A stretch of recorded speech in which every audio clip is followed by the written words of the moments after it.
Hi everyone, my name is Marie Chang, and today I'm going to show you how to draw yourself in the style of The Simpsons.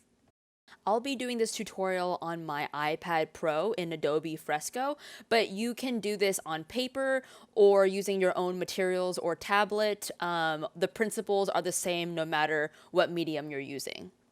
As always, I like to start by pulling reference from the show.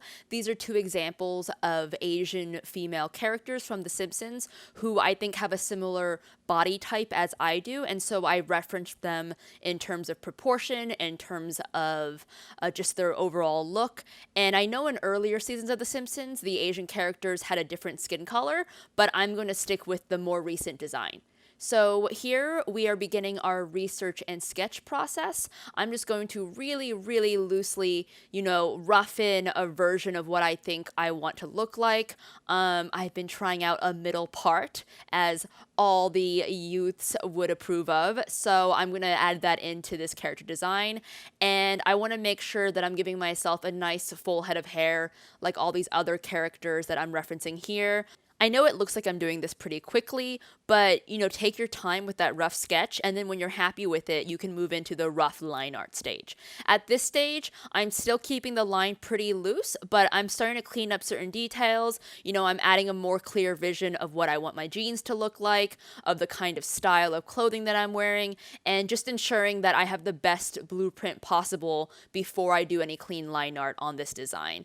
I like to invert my drawing so that I can better see any areas that look off or need to be adjusted in terms of their proportion and volume. Try to think of it less as a 2D piece and more like, a 3D object in space that you're simply drawing around. That'll really help you get a better idea of how to make sure that your drawings feel like they have some kind of weight and volume in this world. Once you're happy with that, you can move on to clean line art. For clean line art, I usually use the 4-pixel pen brush in Adobe Fresco. It's not the same as the pen tool in Illustrator, but I do prefer to draw freehand. I know some people prefer different methods, but it's really just up to you. I'm just going to go through and adjust some of the proportions, make sure that the eyes look symmetrical, and make sure that all the perspective is in place. Oftentimes, I will reference those existing character designs that I pulled up previously because it really helps to see, my previous lines in a different way. I'm noticing here that my hair should have a lot more volume and shape on that other side, so I'm adding that in. And, again, inverting the drawing so that you can see it from every angle and make sure that you catch as much as you can at this stage. It's a lot easier to fix things when they're in line art than when you've already colored everything and then you have to go back later on.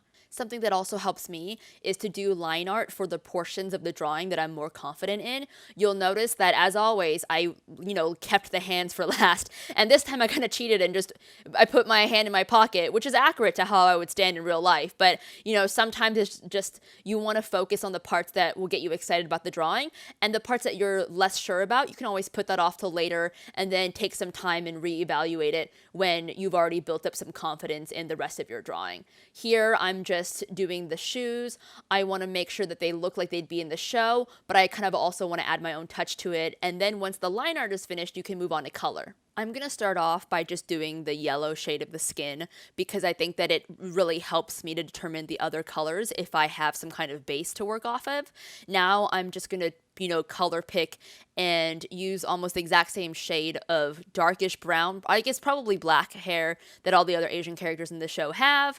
I think that just helps, it be very clear what ethnicity I present as, and it's also accurate to myself as well. I have more like darkish brown hair as opposed to black hair, but sometimes it doesn't read quite the same in this show, so I chose to do it this way, and I'm pretty happy with how it's turning out so far. For the lips, I chose to copy this example, and so I'm going to trace over the line art with a darker and more desaturated shade of that pink, and then erase the black lines underneath it to give it that same corresponding look.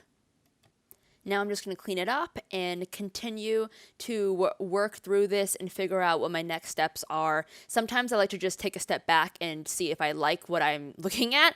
I decided to adjust that shade of yellow because it just felt a little too gold to me. and this seems like a much better fit for the color palette that I'm going for.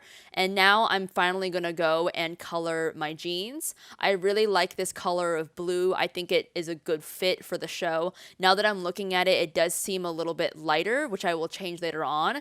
But it's always better to have something to start off and work with and change it than to be afraid to try and start simply because you don't want to make any mistakes. Because it's no problem for you to just adjust, the color palette or change something as you're going along.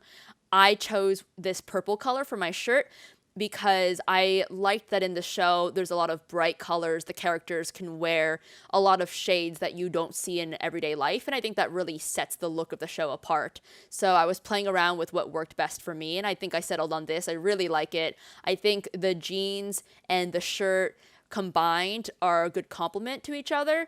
So now I'm going to go through and fix my boba cup drawing. It was pointed out to me very kindly that I always draw my boba floating on the top, which doesn't make any sense because they're always at the bottom of your drink. So I'm finally going to go and fix this and put the line art at the bottom of the cup as it should be in real life, and then add some color to this.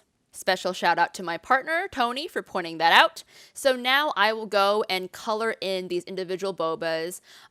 Ooh, this starts to look really good. I think I'm going to do Thai tea this time. Maybe, this kind of looks like it could be Thai and milk tea. You should do whatever kind of tea you like. But this is what I feel like today. I'm going to add a nice bright green mint boba straw color because, again, I think that goes really well with just the bright colors of the show. And I'm going to go through and just make any final tweaks and changes. And then I'm going to finally go and do my shoes. So I kind of wanted to keep my sneakers white.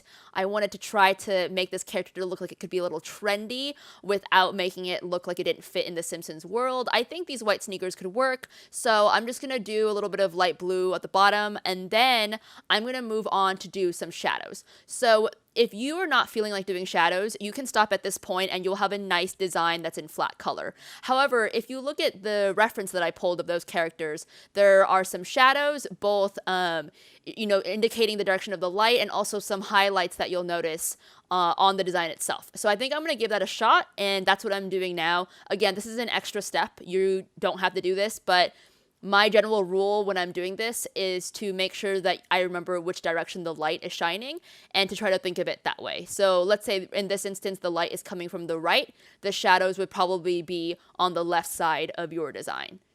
I always put my shadows on a separate layer, and I usually pick a color that's like a grayish color, and then I'll put it on multiply right over my drawing and then reduce the opacity to my liking. There's a lot of different ways to do this, but that's usually my preference. I'm going to go through now and add, I guess, what I call highlights. It's basically just a little lighter color to highlight where the sun or the light in theory would be hitting and reflecting off the most. I think that's the way to phrase it. But, you'll notice the other characters have a similar kind of detailing, so I'm going to go and do that now. Again, I'm choosing a very light color and then putting it, I think this is actually on screen or a different kind of overlay. So just experiment with the different options in your program. If you're doing this on paper, I recommend using a white colored pencil or chalk of some kind and just doing it very, very lightly until you gain enough layers to your personal liking. And I'm just going through and adding some final details now. But it's starting to look pretty good, and I think I'm pretty happy with how this is turning out. Especially for my first time drawing myself in The Simpsons, I think this is a character that I'm very happy with. And this is me, drawn in the art style of The Simpsons. Thanks again for watching, and I'll see you all next time.